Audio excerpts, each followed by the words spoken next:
Everyone, welcome back to my channel. Hi, আমি সোহিনী। আর এটা হচ্ছে আমার দুর্গাপুজোর পরের প্রথম ভিডিও। তো প্রথমে তো জানাই শুভ বিজয়া। আর এই ভিডিওটা যদিও আমার দুর্গাপুজোর আগে আমি বানিয়েছিলাম। তো আমি গেছিলাম একটা অ্যানিমে মুভি, যেটার নাম হচ্ছে ডেমন স্লেয়ার। তোমরা অনেকেই জেনে থাকবে তো সেই মুভিটা দেখতে। আর এই সিরিজটা আমি 2021 থেকে দেখছি। এর আগে একটা মুভি এসেছিল মুগেন ফ্রেন্ড, কিন্তু তখন আমি দেখতে যেতে পারিনি। তো এটা আমার দেখতে যাওয়ার খুব ইচ্ছা ছিল। আর তার সাথে সাথেই আমরা যেখানে গেছিলাম জায়গাটার নাম হচ্ছে শিহো। তো এর অনেক রিলস আমার কাছে আসছিল। আর এর জায়গাটা আমার এত ভালো লেগেছিল দেখে, মানে তোমরা অবশ্যই দেখে থাকবে। মানে যে কোনো আর কি ছোটবেলা আমরা যেগুলো আর কি অ্যানিমেগুলো দেখতাম, যেরকম মানে সব থেকে ভালো উদাহরণ শিনচ্যান। তো শিনচ্যানে এরকম ধরনের আর কি ওদের জাপানিজ যে আর কি রেস্টুরেন্টগুলো হয়, তো সেরকম টাইপের পুরো এরকম ধরনের সিটিং অ্যারেঞ্জমেন্ট, ডেকোরামটা ওরকম পুরো ছিল। তো সেই জন্য আমার যাওয়ার খুব ইচ্ছা ছিল। আর এটা আমার বাড়ি থেকে বেশ অনেকটাই দূরে। জায়গাটা হচ্ছে একদম সাউথ সিটি মলের কাছাকাছি আর কি। আমি ভিডিওতে পুরো লোকেশনটা ডেসক্রাইব করব, কারণ কি গুগল ম্যাপের গাফিলতির জন্য আমাদেরকে পুরো 10 মিনিট এই গলি ওই গলি খালি ঘুরতে হয়েছে বেকার।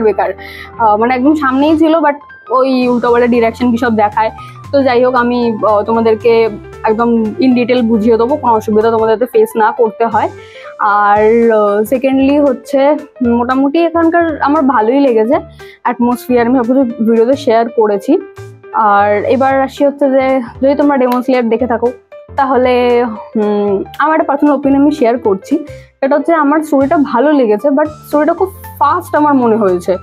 মানে ক্যারেক্টারগুলোকে আর একটু বেশি যদি ভালো করে ওরা মানে দেখাতো, যদিও হ্যাঁ 2 ঘন্টার মধ্যে কি বা হবে। যাই হোক, মুভিটা এমনি ভালোই ছিল। তো বেশি কথা না বাড়িয়ে চলো let's jump into the video. তো মুভি দেখার পর সাউথ সিটি মল থেকে বেরিয়ে আমাদেরকে লোকেশনটা দেখাচ্ছিল, যেটা ওয়ান ওয়ে। তো সেই জন্য আমাদেরকে এখান থেকে ঘুরে যেতে হবে আর কি, ওয়ান ওয়ে। তো সেই জন্য আমাদেরকে ওই অপোজিট দিকটাতে আর কি যেতে হবে। তো গেলে পরে একদম সোজা ওই রাস্তা দিয়ে কিছুক্ষণ যাওয়ার পরে তোমরা দেখতে পাবে বাঁ হাতে পড়বে হচ্ছে 6 প্লেস অফ বালিগঞ্জ। আর ওখান থেকে যে এই যে টার্নটা রয়েছে, এখান থেকে এই টার্নটা নিয়ে তোমরা সোজা একটুখানি গেলেই পেয়ে যাবে হচ্ছে শিহো। এমন কিছু নয়, বাট আমরা বোকার মতন 10 মিনিট ধরে এদিক ওদিক ঘুরে বেড়াচ্ছিলাম। সেটা গুগল ম্যাপের গাফিলতির জন্য, আমার তো কোনো দোষ নেই। যাই হোক, ওখানে ঢোকার পরে ওদের যে ভেতরের সিটিং অ্যারেঞ্জমেন্টটা রয়েছে, আর ওখানে একজন ফেমাস ইউটিউবাররাও এসেছিল। তো তাদের বিহেভিয়ার আমার খুব উইয়ার্ড লেগেছিল। যাই হোক, এসব কথা থাক। তো এখানে যে সিটিং অ্যারেঞ্জমেন্টগুলো রয়েছে দেখতেই পাচ্ছ, একদম ইন্ট্রোভার্ট স্টাইলের যে আর কি জাপানিজ ইটারিগুলো হয়, পুরো সেম ওই রকম ধরনের। মানে জাস্ট তুমি ওয়ালের দিকে ফেস করে বসে তুমি তোমার ফুড এনজয় করবে, এরকম না যে তুমি অন্য কারোর দিকে দেখছো বা কারোর সঙ্গে আই কন্ট্যাক্ট হচ্ছে। তো আমার এই জিনিসটা বেশ ভালো লেগেছিলো, কারণ আমি এরকম আগে কখনো কোনো জায়গাতে অ্যাজ সাচ কখনো ভিজিট করিনি। আর এর সাথেই আমার একটা জিনিস খুব ভালো লেগেছিলো, সেটা হচ্ছে এখানে সব শিনচ্যান ডোরেমনের গানগুলো চলছিল, যেগুলো ছোটোবেলায় আমরা শুনতাম। আর তারপর আমরা দিলাম হচ্ছে খাওয়ার অর্ডার। এরকম স্ক্যান করে খাবারটা অর্ডার দিতে হবে। আমি এখানে স্ক্রিনে দেখিয়ে দিলাম আমরা কী কী অর্ডার দিয়েছিলাম। আমি এখন ওয়েট করছি আমাদের খাবার আসার জন্য। ততক্ষণ এরকম একটা সাকুরা থিমের একটা আমব্রেলা আমি পেয়ে গেছিলাম। তো এটা বেশ সুন্দর দেখতে ছিল। আমাদের পিছনে রয়েছে ওদের কিচেনটা, এই যে দরজাটা খোলা রয়েছে ওটাই হচ্ছে ওদের কিচেন, আর এটা রয়েছে ওদের কাউন্টারটা। তো প্রথমে চলে এসেছিলো আমাদের কাটসু রামেন। বেসিক্যালি কাটসু হচ্ছে এই ওপরের যে মাংসের এটা রয়েছে ওটার নাম কাটসু, আর নিচে যেটা রয়েছে সেটা হচ্ছে রামেন। তুই আমাকে এটা দিয়ে খেতে দেখতে চাস? জিজ্ঞেস আমি খাবার নষ্ট করি, আমার দ্বারা এইসব তুলতে পারবো? 4 স্কিল আমার। এটাকে তোলার চেষ্টা করছি। ওকে, এটা কি বলে জানি? চপস্টিক নাকি? চ্যালেঞ্জ অ্যাকসেপ্ট করে আমি ভাবিও নি যে একবারেই আমি তুলতে পারবো, বাট হ্যাঁ হয়ে গেছিলো আমার দ্বারা।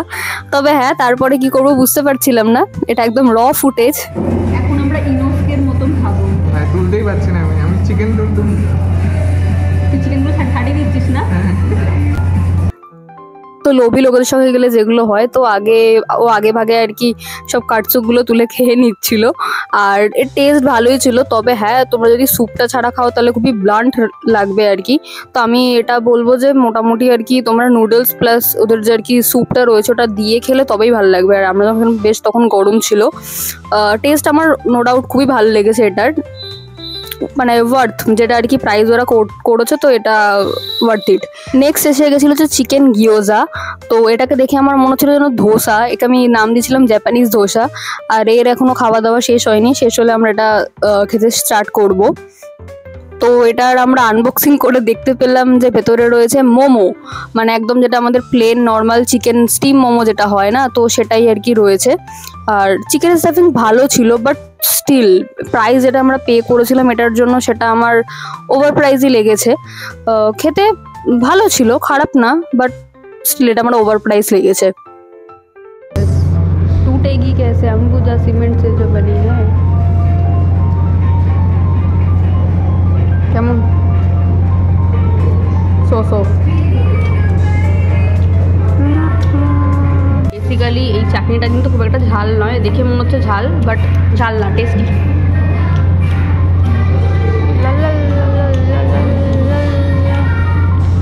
হ্যাঁ একটু কেটে দেন আরে, হ্যাঁ ওইটুকু, বাহ বাহ, সাবাস সাবাস, জানতাম হিংসুটা কোথাকার। মনে সত্যি ভাই কিরাম হিংসা থাকে মানুষের, এইরকম হিংসা। লাস্টে এসেছিল হচ্ছে চিকেন কারাওগে ডন।